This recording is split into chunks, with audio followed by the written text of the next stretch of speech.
Mabuting hapon po sa inyong lahat, mga kapatid, mga kaibigan. Happy Lord's Day po sa inyong lahat.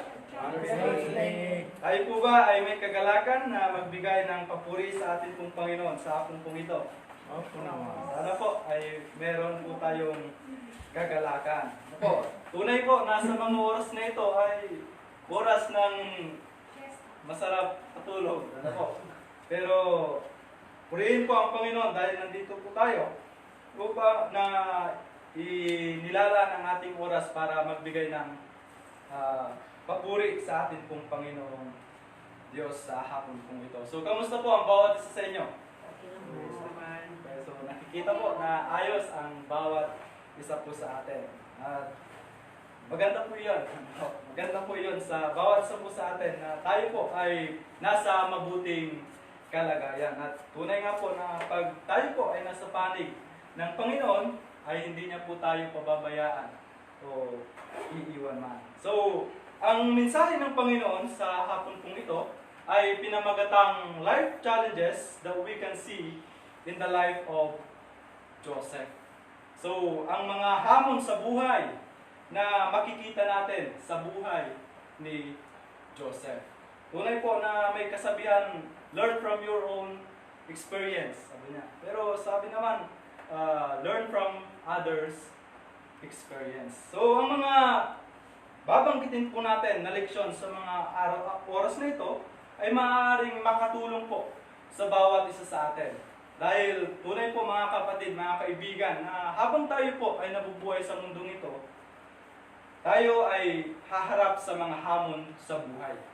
Ngayon, maaari po tayong sa pamamagitan po ng buhay ni Joseph ay mapaalalahanan po tayo upang patuloy pang magpatuloy sa laban po sa mundo ito, sa buhay, sa laban ng buhay sa habang tayo po ay narito sa mundo ito. So, sino nga po ba si Joseph? Si Joseph po ay anak ni Jacob or Jacob or Israel na sinasabi po natin. Anak ni Jacob kay Rachel. At itong si Joseph ay siya po ay naging isang gobernador doon sa Egypt o tagapamahala sa bayan o sa lugar ng Ehipto. So, bago po yun, titignan muna natin kung ano po yung mga naging hamon sa kanyang buhay bago niya po marating yung masasabi po natin na katagumpayan na yun. Okay, so, sabi po nila, ang buhay ay parang isang gulong. Tama po yan mga kapatid. Kung saan, minsan na tayo ay nasa ibabaw at minsan, maaaring madalas tayo po ay nasa ilalim. So, ngunit ganun pa man, ang buhay ay dapat patuloy lamang.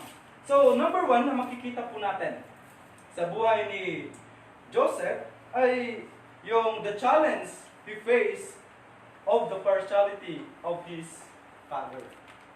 Ang hamon ng pagiging bias or partiality, ito po yung may pinapanigan yung isang tao ng higit sa ibang tao o pinapanigan yung isang bagay doon sa ibang bagay po. So, ito po ay nangyari o naging kinaharap ni Joseph.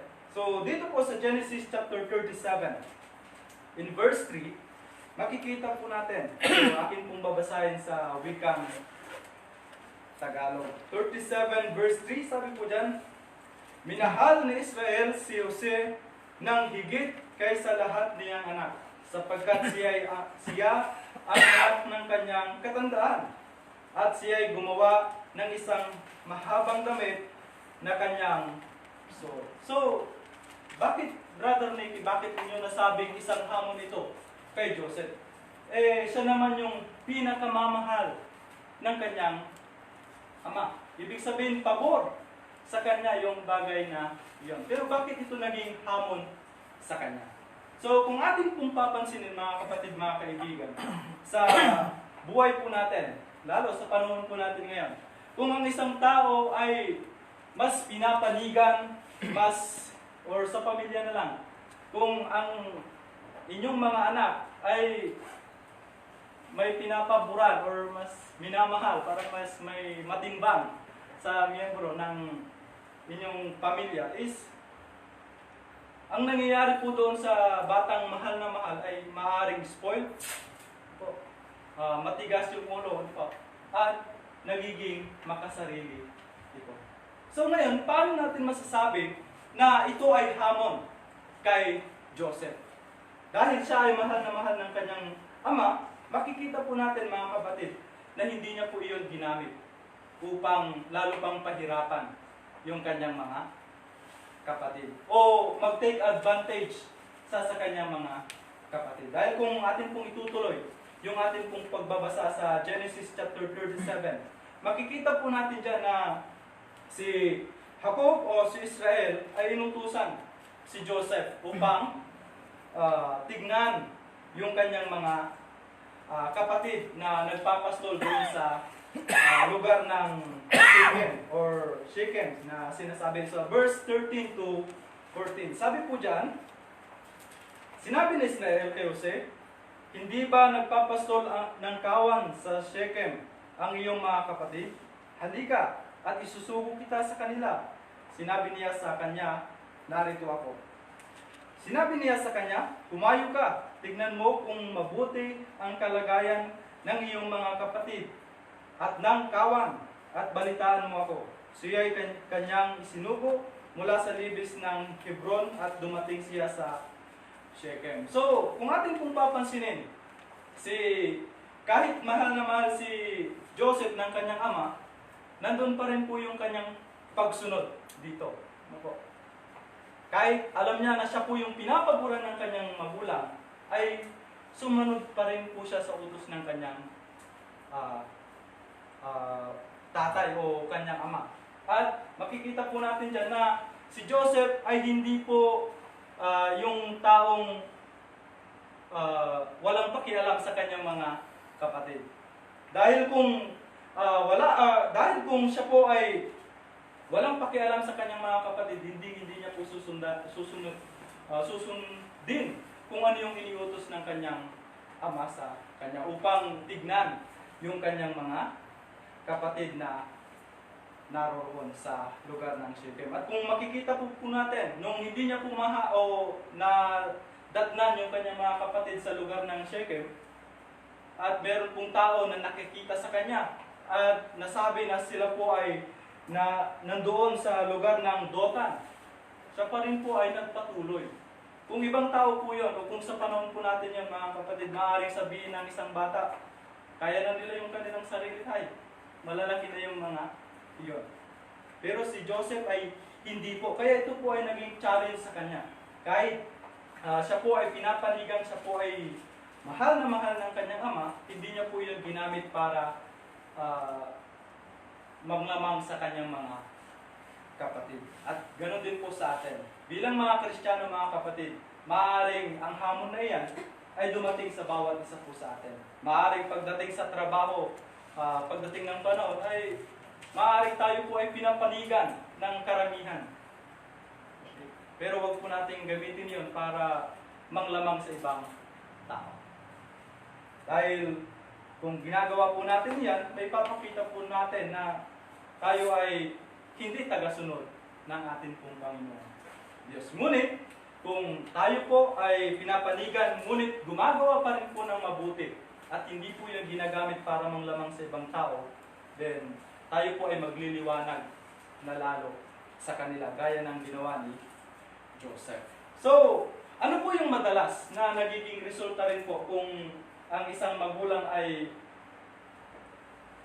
may pinapaboran sa kanyang mga anak? Susunod po is magsiselos yung mga ibang miyembro ng pamilya. At kung may selos, siyempre mainit yung kanilang ulo. At yan po yung pangalawa na makikita po natin na challenge o na hamon na hinarap ni Joseph. Siya po ay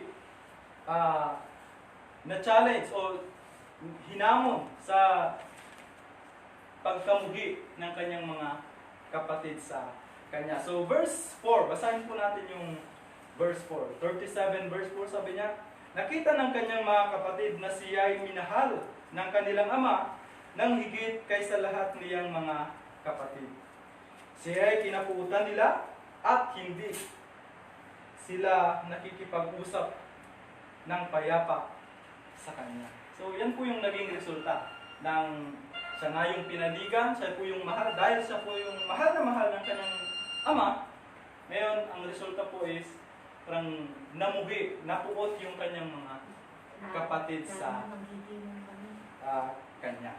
So, ano po yung resulta ng hatred po? Yung pagka-selos ng kanyang mga kapatid sa kanya. Diba, last Sunday na topic po ni kapatid na CJ, yung patungkol kay jealousy, so, kay Saul. So, nakita po natin na hindi maganda yung naging resulta ng pagsiselos. At ganoon din po dito.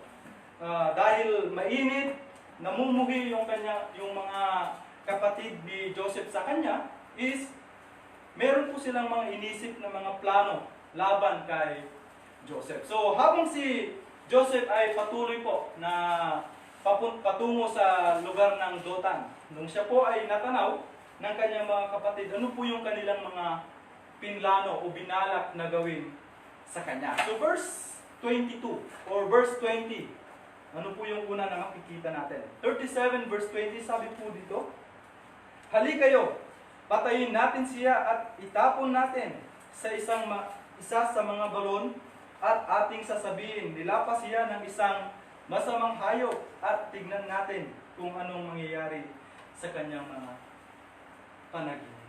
So, kung titignan po natin, unang-una na naisip ng kanyang mga kapatid dahil sa pagkagalit is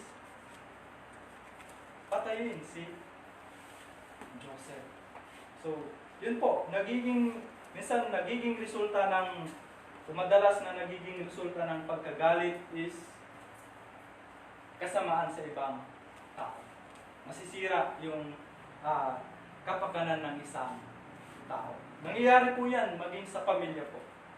Okay, ito po ay paalala sa bawat isa sa atin na kung meron man pong pinapaboran, sana'y huwag umantong yung galit natin sa mga ganitong bagay. Na isipin, na patayin mo yung kapatid mo. Si Brother Rick to, huwag mong gawin ito. Ano po. So, next po is na naisip ng kanyang mga kapatid nung si Ruben ay nasawayin niya yung kanyang mga kapatid. Sa verse 21, sabi po dyan, subalit nang ito ay marinig ni Ruben, kanyang iniligtas siya sa kanilang mga kamay at sinabi, huwag nating patayin.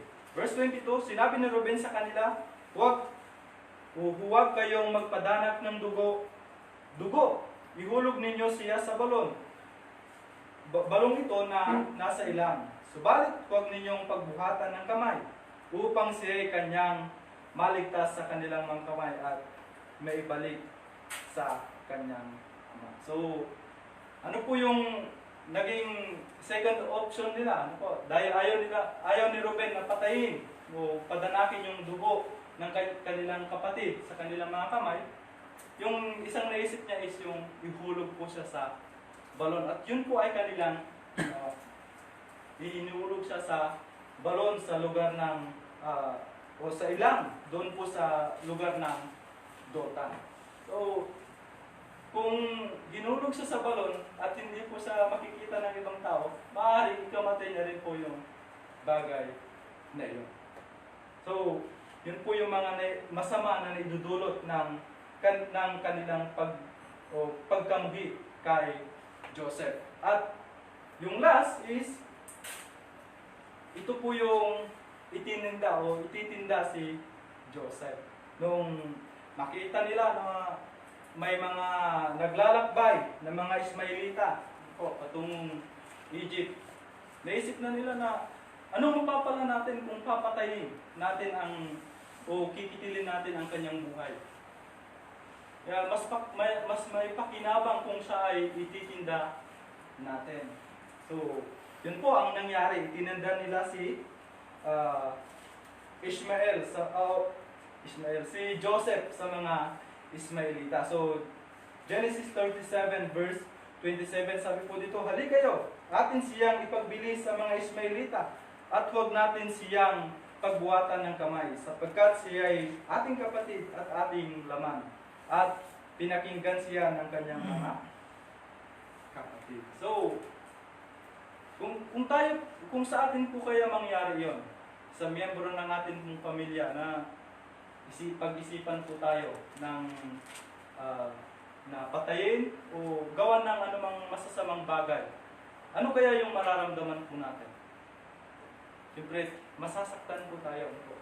Baka dumating tayo sa punto na magpakamatay na lang kung ganoon po yung makikita po natin sa mga mahal natin sa buhay. Kaya isa pong hamon iyon kay Joseph na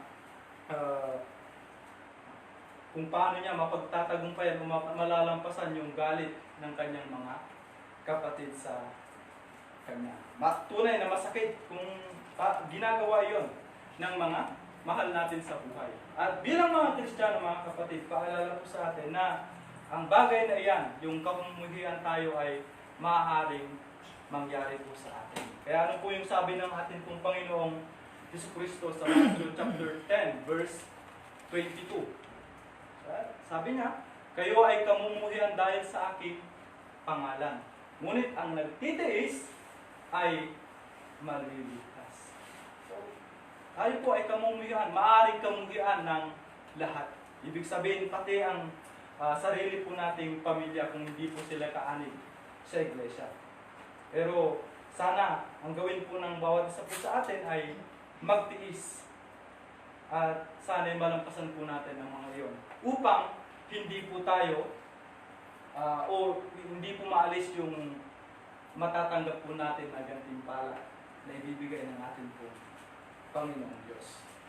At kung meron din pong gumawa ng kasamaan sa bawat isa po sa atin, wag na wag po nating gagantihan ng masama. Siguro po, fresh na fresh pa po yung topic ni Brother Jonas last week sa atin. Ibigin po natin sila na ipag-pray po natin kung may mga umaaway po sa atin. At yun po yung mga tunay na ugali, katangian na meron dapat ang mga anak ng Diyos. So pangatlo po na challenge na makikita natin sa buhay ni Joseph. Si Joseph, nung siya po ay tininda ng kanyang mga kapatid, ang magiging resulta po niyan, ang hamon sa kanya is yung kalungkutan na may dudulot sa kanya, or the challenge of loneliness. So, siguro po, habang naglalakbay si Joseph kasama ng mga taong bumili sa kanya, ay maaaring siya po ay umiiyak. Siya po ay sobrang nalulungkot dahil kayang gawin ng kanyang mga kapatid sa kanya o kayang gawin ng mga sariling kapatid niya sa ang bagay na iyon sa kanya. Maaaring tanungin niyo yung kanyang sarili, bakit ginagawa ng mga kapatid ko ito sa akin? At ganoon din po sa buhay ng Kristiyano. Masasabi po natin na ang buhay ng Kristiyano ay pinakamasaya sa lahat ng matatamasa po natin habang tayo po ay nabubuhay. Pero sa kabilang banda, meron din po itong kalungkutan. Lalo tigit po mga kapatid kung ang mga mahal natin sa buhay hindi pa po kaanib. Yung hindi mo masabayan yung ginagawa ng pamilya mo, na hindi mo masabayan yung ginagawa ng pamilya mo dahil ito ay against sa ipinag-uutos ng Panginoon sa iyo, is nakakalungkot po yun. Hindi mo makabanding ng parang hindi mo maramdaman yung isang pamilya, kung ano po. Nasa loob ka nga ng tahanan, pero parang naka-isolate ka lagi. Kasi hindi mo sila masabayan doon sa kanilang mga ginagawa. Dahil alam natin na ito ay laban sa kagustuhan ng Panginoon. Yun po yung masasabi po natin na kalungkutan na mararamdaman po natin. Gaya ng mga bagay na ito. So, pero kung dumanas man po tayo, maging malungkot man po tayo, kung hindi o sa mga bagay na ganyan, na hindi sila miyembro, hindi sila sumusunod sa kagustuhan ng Panginoon, sabi ng Panginoon, mapalad ang mga nahahapis sapagkat sila ay aalwi. Matthew chapter 5, verse 4.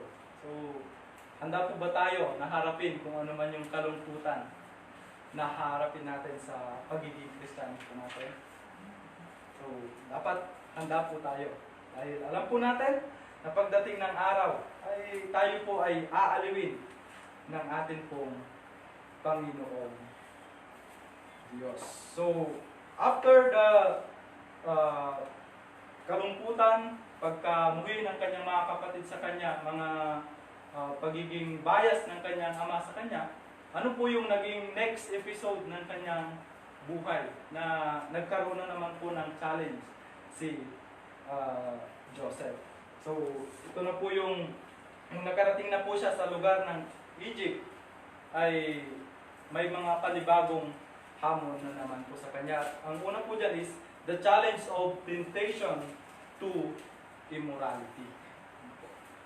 Ang hamon ng kahalayan, tukso sa kanya. So, basahin po natin yung Genesis chapter 39, verses 1 to 6. So, basahin po. Or 2 to 3. Basahin ko na lang po yung 2 to 3. Ang Panginoon ay naging kasama ni Jose at siya ay naging lalaking maunlad.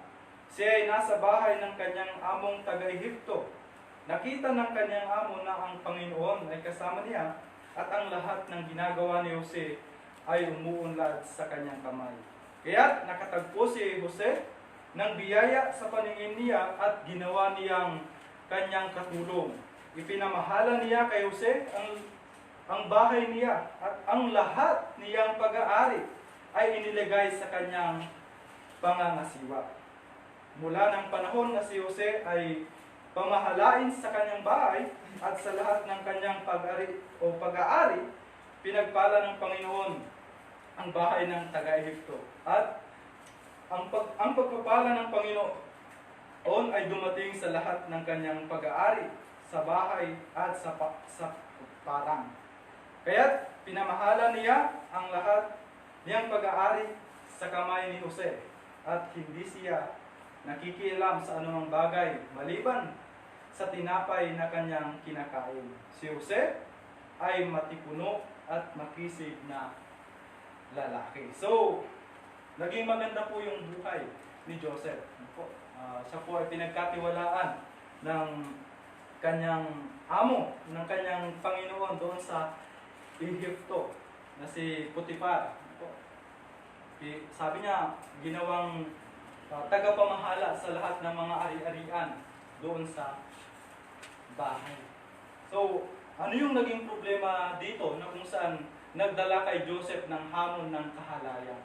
So, doon sa verse 6, sabi po dyan sa bandang dulo, si Jose ay matipuno at makisig na lalaki. So, sa English is, Joseph is handsome in structure and in appearance. So, kung handsome, ibig sabihin, may mga magkakagusto po sa kanya. At isa po doon, yung asawa ng kanyang amo. Kung saan, nung yung asawa ni Potiphar ay nagkagusto kay Joseph. So, tignan po natin kung ano yung kanya ginawa ng asawa ni Potiphar. Sabi po dito sa verse 7, sabi dyan, pagkatapos ng mga bagay na ito, tinitigan si Jose ng asawa ng kanyang Panginoon at sinabi, sipingan mo ako. Verse 8, subalit siya tumanggi at sinabi niya sa asawa ng kanyang Panginoon, tignan mo, Ang aking Panginoon ay hindi nakikialam sa akin tungkol sa anumang bagay na nasa bahay. Sa lahat ng kanyang pag-aari ay ipinamahala sa aking kamay. So, walang sino mang dakila kaysa akin sa bahay na ito. Walang anumang bagay ang ipinagkait sa akin maliban sa iyo, sapagkat ikaw ay kanyang asawa. Paano ngang magagawa ko itong malaking kasamaan at kasalanan laban sa iyo?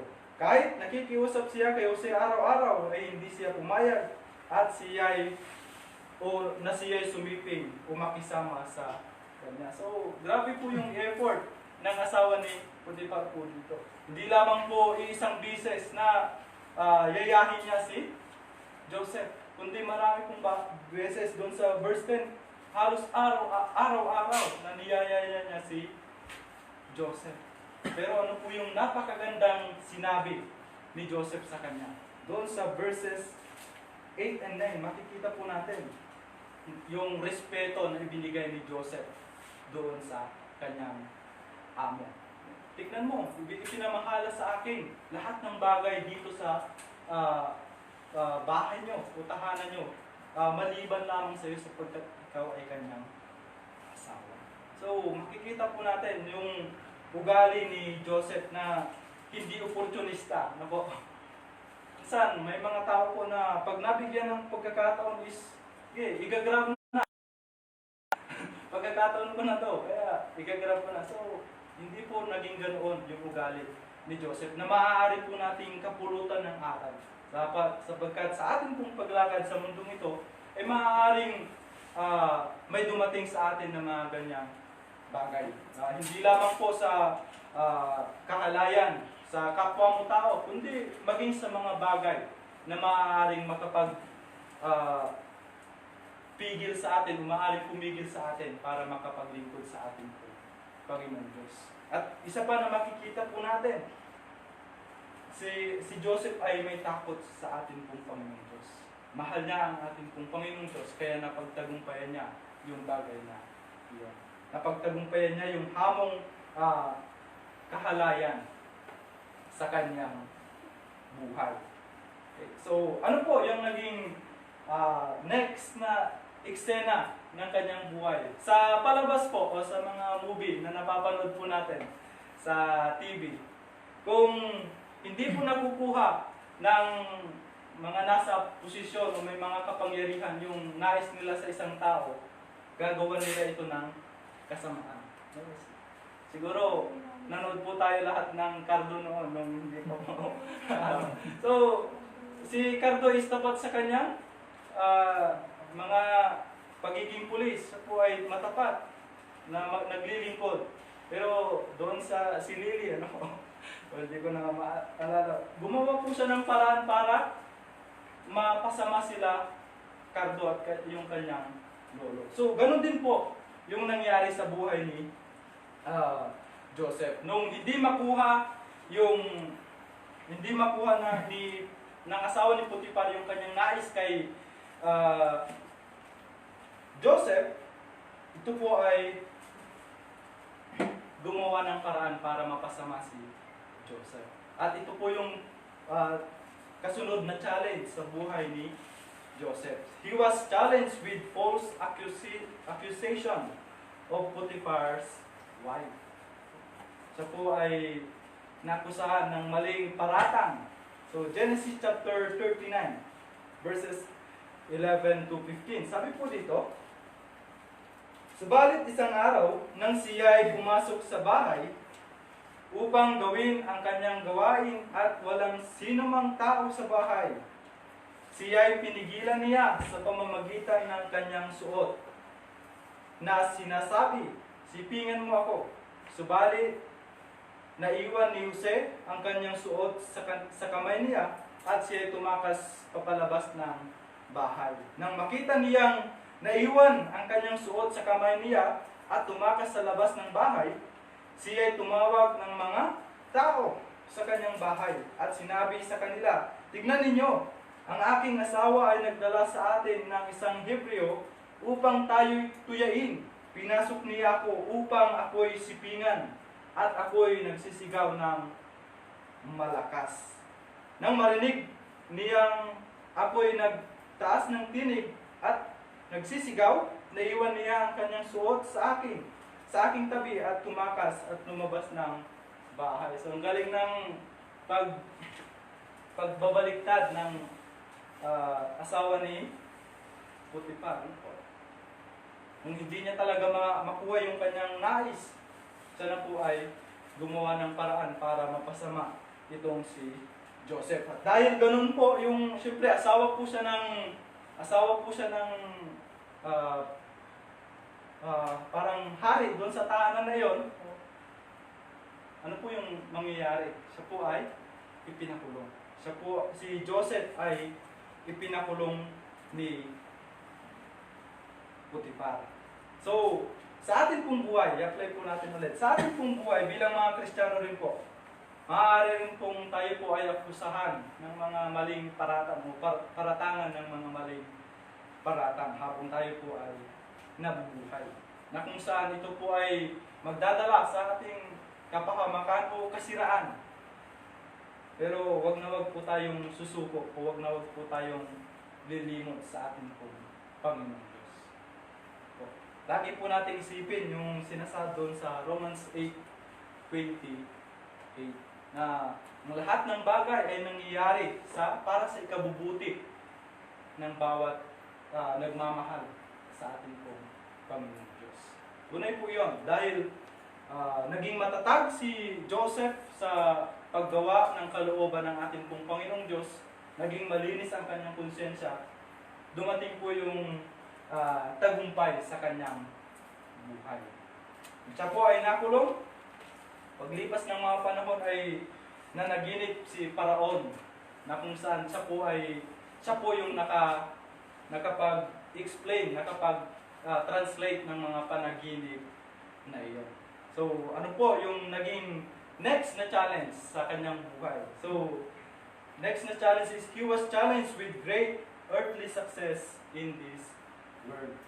So, siya po ay naging matagumpay sa buhay. Siya po ay nabiyayaan ng mga maaaring sabihin na nating ari-arian. Dahil nung nai-translate niya po yung panaginip ni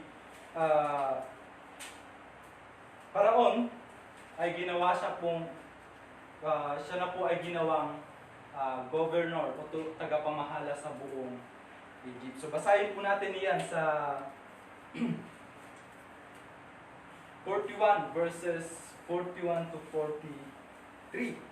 Sabi po dito,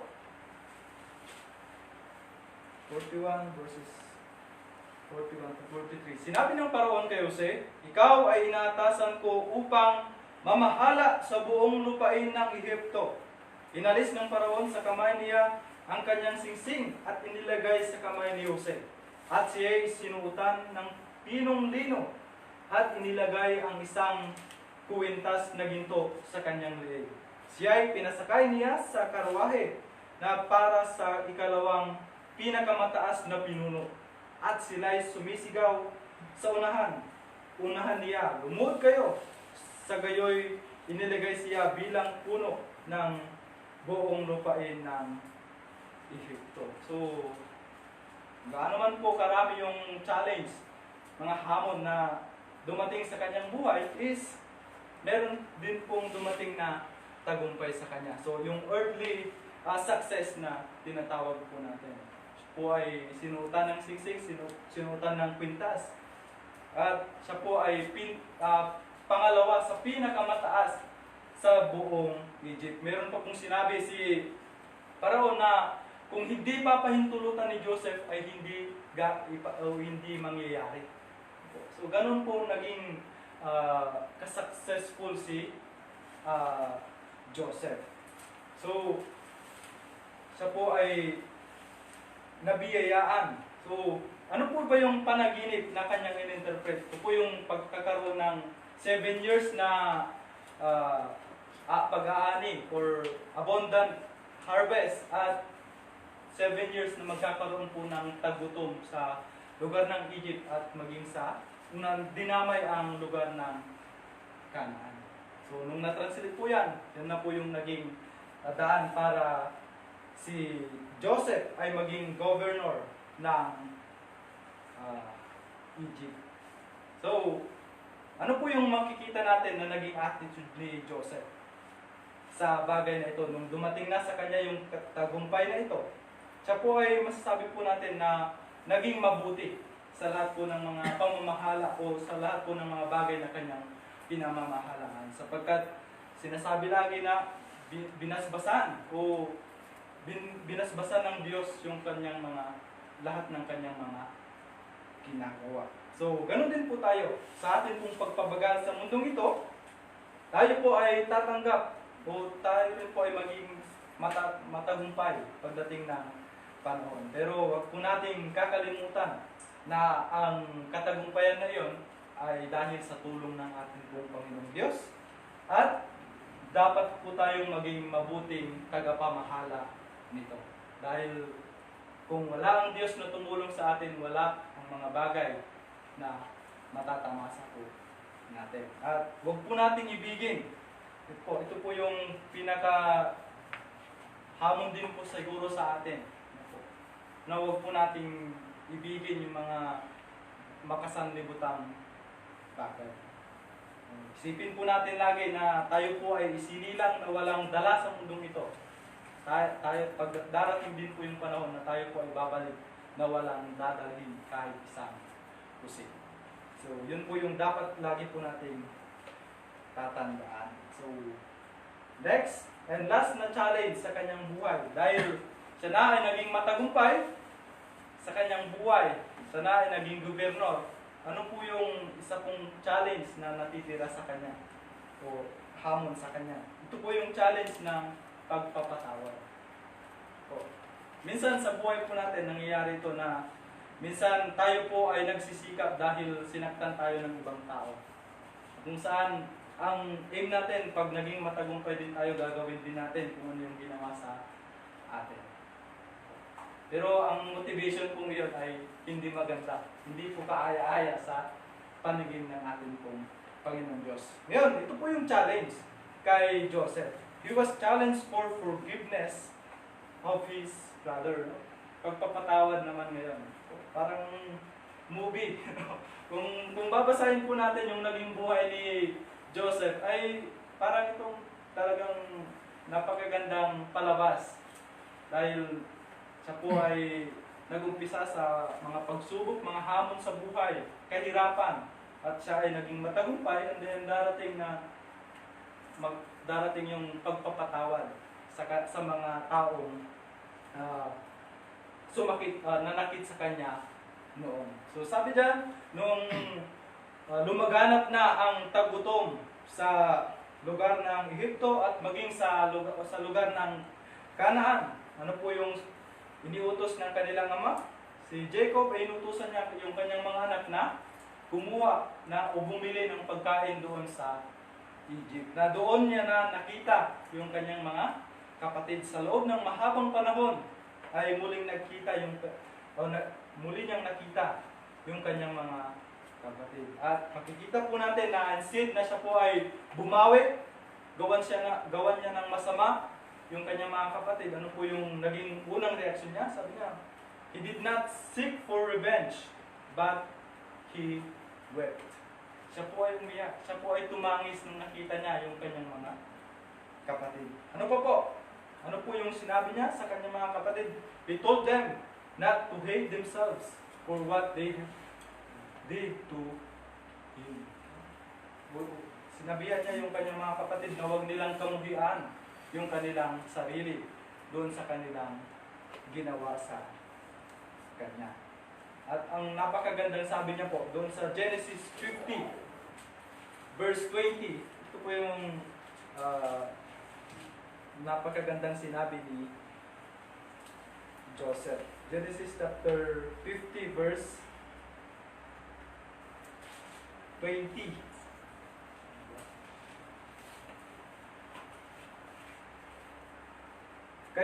Kayo'y nagnasa ng masama laban sa akin, ngunit inilagay ng Diyos para sa kabutihan, upang mangyari ang gaya sa araw na ito, upang mapanatiling buhay ang napakaraming tao. So, sinabi niya na parang ito ay layunin ng Diyos.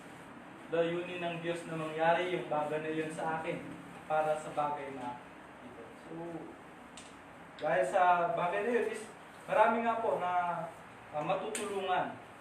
natulungan si Joseph dahil sila po ay nakapag-imbak ng mga pagkain sa loob ng 7 taon. So, yun po.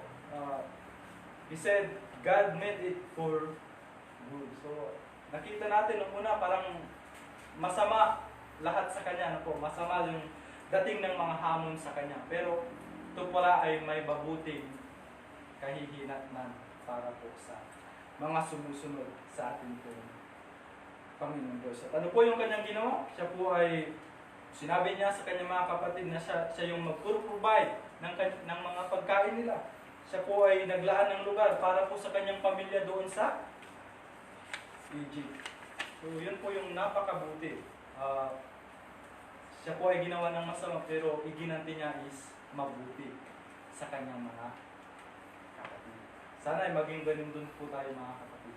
Sana po ay alisin na po natin yung attitude na magsisikap ako para hindi na ako maapakan ng ibang tao. Hindi po ganun sana. Ano po. Magsisikap ako para matulungan po yung mga taong minsan pumigil sa akin. Sana ay maging ganun yung ugali ng bawat isa sa atin. At lagi po nating isipin na minsan kung may mga taong ganoon, meron pong nagpapasakit po sa atin, meron pong nagtutuya sa atin, isipin po natin at maging mapagpasalamat tayo dahil meron din po silang na-contribute kung bakit tayo naging successful. Dahil maaari kung hindi po nila tayo tinuya, hindi po tayo magsisikap sa buhay.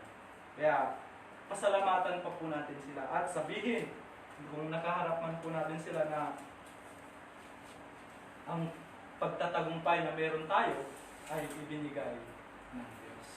Sa pamamagitan po noon ay maaaring maantig po natin yung kanilang puso at maaari rin po silang sumunod sa ating Panginoon Diyos. So, mga kapatid, mga kaibigan, sana po ang mga hamon ng buhay na nakita natin sa buhay ni Joseph ay magsilbing gabay, paalala sa bawat isa po sa atin. At maaaring makapagpalakas na rin po ng pananampalataya. Dahil kung ating pong titignan, marami pong mga masasamang pagsubok na maaaring danasin ng bawat isa po sa atin. Pero meron pa rin itong magandang resulta para po sa atin. Kung tayo po ay nagtitiwalang lagi sa ating pong Panginoon Diyos. Ang tanong po sa ating lahat ngayon is, handa na ba kayong harapin ang mga hamon sa inyong buhay?